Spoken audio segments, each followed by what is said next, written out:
আপনি আপনার ভ্রমণে যাওয়া আসার ক্ষেত্রে দুটি লাগেজে সর্বোচ্চ 46 কেজি মালামাল অর্থাৎ প্রতি লাগেজে 23 কেজি মালামাল বহন করতে পারবেন। এছাড়া হাতব্যাগে 7 কেজি মালামাল বহন করতে পারবেন। আপনার মোবাইল নম্বরে যথাসময়ে একটি PID নম্বর প্রেরণ করা হবে। আপনার গাইড অথবা হজ এজেন্সির মাধ্যমে ID কার্ড সংগ্রহ করুন। সরকারি ব্যবস্থাপনায় যারা হজে যাবেন তারা হজযাত্রার তারিখের 3 দিন আগে আশকোনা হজ ক্যাম্পে রিপোর্টিং করার জন্য আসবেন। যে সকল হজযাত্রী সরাসরি মক্কা মুকাররমা গমন করবেন তারা বিমানে ওঠার 6 ঘণ্টা পূর্বে এহরাম বেঁধে নিন।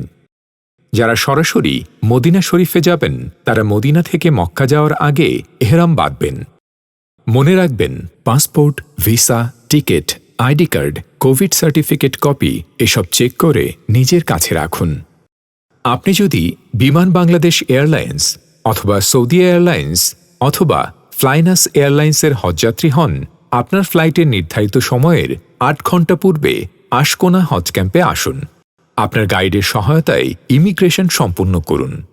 রোড টু মক্কা সার্ভিসের নির্দিষ্ট কাউন্টার থেকে লাগেজ কালার ট্যাগ সংগ্রহ করে আপনার লাগেজে লাগিয়ে বুকিং করুন। ইমিগ্রেশন কাউন্টারে আপনার পাসপোর্ট, ভিসা, টিকিট দেখাতে হবে। ঢাকা হজ ক্যাম্পে বাংলাদেশ পর্বের ইমিগ্রেশন সম্পূর্ণ করার পর ঢাকা হজরত শাহজালাল বিমানবন্দর হতে নির্দিষ্ট কাউন্টারে সৌদি প্রি অ্যারাইভাল ইমিগ্রেশন সম্পন্ন করে বিমানে আরোহণ করুন। আলহামদুলিল্লাহ, আপনি জেদ্দা বিমানবন্দর পৌঁছে গেলেন।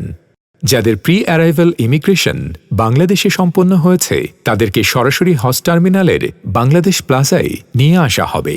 উক্ত প্লাজায় নিজের এজেন্সির প্রতিনিধি বা গাইডের সঙ্গে একত্রে বাসের জন্য অপেক্ষা করুন। যাদের প্রি অ্যারাইভাল ইমিগ্রেশন বাংলাদেশে সম্পন্ন হয়েছে তারা ব্যাগ ও মালামাল রোড টু মক্কা সার্ভিস কর্তৃপক্ষের ব্যবস্থাপনায় নির্ধারিত বাড়ি বা হোটেল হতে হজযাত্রীগণ সংগ্রহ করবেন। এখানে উল্লেখ্য যে বাংলাদেশে যাদের প্রি অ্যারাইভাল ইমিগ্রেশন সম্পন্ন হয়নি তাদের জেদ্দা বা মদিনা এয়ারপোর্টে ইমিগ্রেশন সম্পন্ন হবে এবং নিজ নিজ মালামাল ইমিগ্রেশন এরিয়া থেকে সংগ্রহ করতে হবে। মক্কা বা মদিনা পৌঁছার পর মোয়াল্লেম অফিসের দেয়া কার্ড সবসময় সঙ্গে রাখুন। মোয়াল্লেমের গাড়ি করে মক্কায় নির্ধারিত বাড়ি বা হোটেলে আপনি পৌঁছাবেন। নিজের লাগেজ বুঝে নিয়ে নিজ নিজ কক্ষ নাম্বার জেনে নিয়ে নির্ধারিত কক্ষে অবস্থান করুন। আপনার গাইডের সহায়তায় একটি স্থানীয় সিম কার্ড সংগ্রহ করুন। বাংলাদেশ হজ মিশন মক্কা মদিনা এবং চিকিৎসা কেন্দ্রের মোবাইল নম্বর সংরক্ষণ করুন। হোটেল বা বাড়ি থেকে বাইরে যাওয়ার সময় ছবিসহ ID কার্ড সঙ্গে রাখতে হবে। কখনো পথ হারিয়ে গেলে ভয় পাবেন না। আপনার গাইড অথবা হজ অফিসের নিয়ন্ত্রণ কক্ষে ফোন করুন। আপনার আশেপাশে হজকর্মী অথবা প্রবাসী বাংলাদেশি অথবা পুলিশের সহায়তা নিন। কখনো অসুস্থ অনুভব করলে এজেন্সি অথবা গাইডের সহায়তায় বাংলাদেশ মেডিকেল ক্লিনিকে গিয়ে বিনামূল্যে স্বাস্থ্যসেবা গ্রহণ করুন। এবার মক্কা মদিনা আসার যে আসল উদ্দেশ্য, আপনার সেসব ধর্মীয় আচার অনুষ্ঠান শুরু হবে।